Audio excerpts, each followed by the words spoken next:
Scoop Talk, Hugh Kellenberger, Dustin Pirak next to me, coming to you from the corridor inside the Orleans Arena, where we watched Indiana lose its third game of the season to Northern Iowa. Yep. And I guess this is the third round of the Las Vegas Classic? In theory. In theory. It's really the first round. First round of a 4-team. Out of a 14 playoff. It's, the other ones were kind of involved. They weren't really. Well, even if they had lost one of those games, they still would have been in this. They still would have been in this, so it's not like it's a playoff. Anyways, they're going to play the New Mexico-Colorado loser. They're finishing up right now. And it looks like it's going to be Colorado. I think, it looks like it's going to be Colorado, so we do not get the Steve Alford versus Indiana storyline.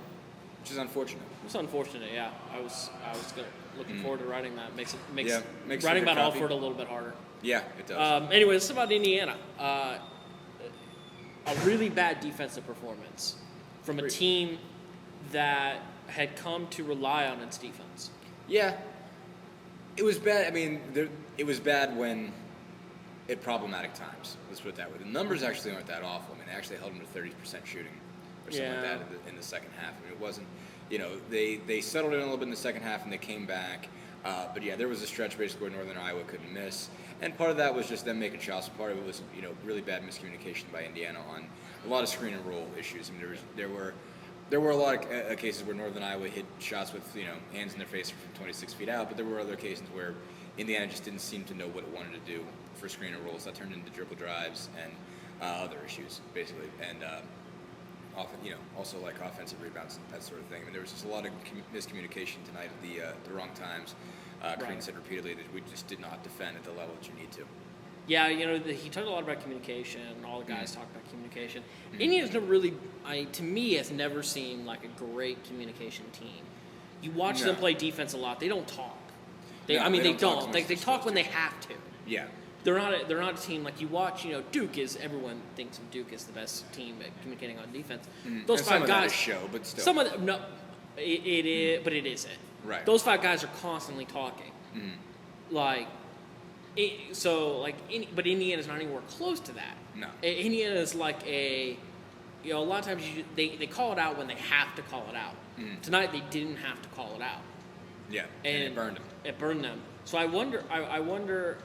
They shortened the rotation tonight. Only 7 guys played more than 10 minutes. Derek Elston played a season-high 31. Tom Pritchard played a season-low 8. Bobby didn't play. And Bobby didn't play. Right, he didn't play at all, right? Didn't play at all, no. He's in the box score. He never checked into the game. I don't know why he's in the box score. Is there a correlation there? Because Derek Elston, while a very good offensive threat, often appears lost on defense, particularly in screens. He does. I mean, I think he's gotten better, but there are still issues, and it's one of the things you almost have to break down the tape to say, okay, was Derek where he was supposed to be? Was he not where he was supposed to be? But this was also one of those this isn't a where he's supposed to be, where he's not supposed to be. This is a was he telling somebody else? Was he telling Maurice Creek or Verdell Jones or Jeremiah Rivers what was happening? There were also issues there. I mean, it's tough to know exactly from where, even the closest we sat tonight. Sometimes it's tough to know what they were supposed to do, what they weren't supposed to do. But there were a bunch of occasions where just on back screens, it just seemed like, the guard that was being screened didn't really, have a direction. Yeah, there was one. Right, there was one I remember. They set up back screen on Maurice Creek, and Elston stood behind the Northern Iowa center, and I think it was O'Rear. I think it was O'Rear, or Kenny Powers lookalike. Yeah. And Creek does everything Creek is supposed to do. He burrows into a rear. He's getting ready. He's not going to get this screen set on him. But Derek doesn't switch. Derek's not telling Creek what to do, so he's kind of reacting because he's still trying to pay attention to the guy. He can't look back. Yeah. And the guy got past Creek, and he got past Elston because Elston didn't slide over. Right. Yeah. And he gets a basket. I think I remember that exact play. Yeah, I mean, so that's the kind of thing. Like, you need to have communication there. And you need to know what to do if things break down. You need to know that Maurice is still rehabbing. Right. He does not have the lateral quickness that he had last season. Not anywhere close to it. Right. He needs help in that situation. Exactly. Oh, and the interesting issue that you bring up then, it comes back to the lack of a complete big man. Obviously, Elston tonight offensively was off the charts. 8 for 9. 8 for 9 from the field. Carried them offensively in the first half. Yeah, absolutely carried him. Was hitting absolutely everything. Right. Was playing really well from that aspect, and him and Watford really carried this team offensively tonight. So okay, can you take a guy like that out and put in Pritchard who's not going to score? No. Those issues, especially on a night where the guards were awful. Yeah, I mean, I do. Right. Yeah, the guards were terrible offensively, and there's a lot of talk in the chat about Maurice Creek, and it's something to think about from the nation. Maurice Creek has to play in order to get back, and all of those things that we've been told time and time again. It's a process, and I totally agree. It's a process. There should not be an expectation that he should be back. No. But is he necessarily entitled to the minutes that he's getting?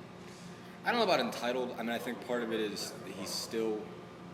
There are a lot of ways that he's still, even injured, more complete than some of the other guys. Yeah. I mean, it's one of those that you have to have a good feel for it all year. I don't know that even injured he's worse than Oladipo or Sheehy. Not that those guys don't bring something. No. But I mean, it's not like he's been shooting atrocious all year. No, he hasn't been. But nights.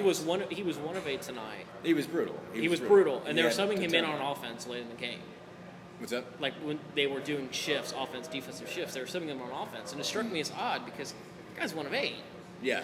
Like it's clearly not his night. No, but I mean, I think they were also just expecting you want anybody in there that can hit a 3, that can hit, not necessarily that will hit one, but that has the possibility, as opposed to putting someone out there that is. He wasn't looking good, but still.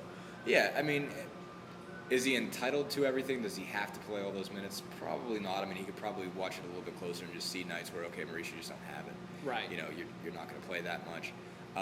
But he does have to play through it. I mean, he does have to keep shooting. And there have been nights this year where, I mean, he's been a streaky guy. Your best guy. Yeah, he's been a streaky guy. When he makes 2, he's going to make 4. But there's also nights when he doesn't make those 2 and he doesn't make 2 all night. Right. He's still the third leading scorer on this team. Yeah.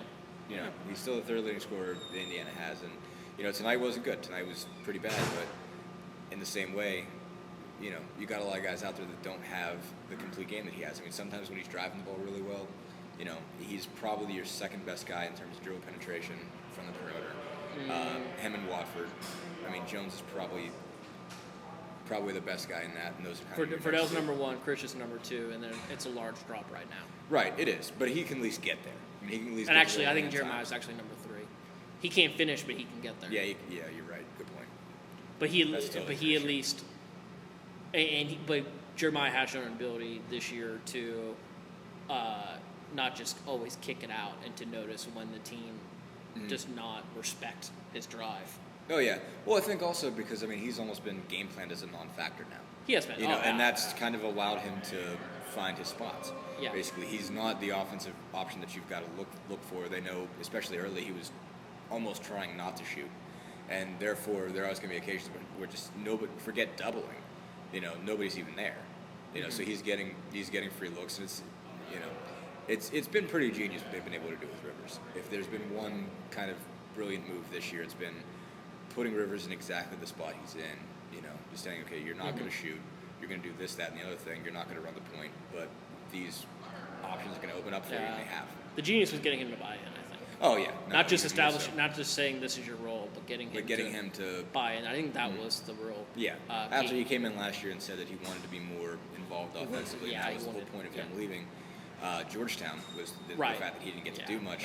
The fact that he's taken back to not being able to do much and accepting that and latching onto that role has been impressive.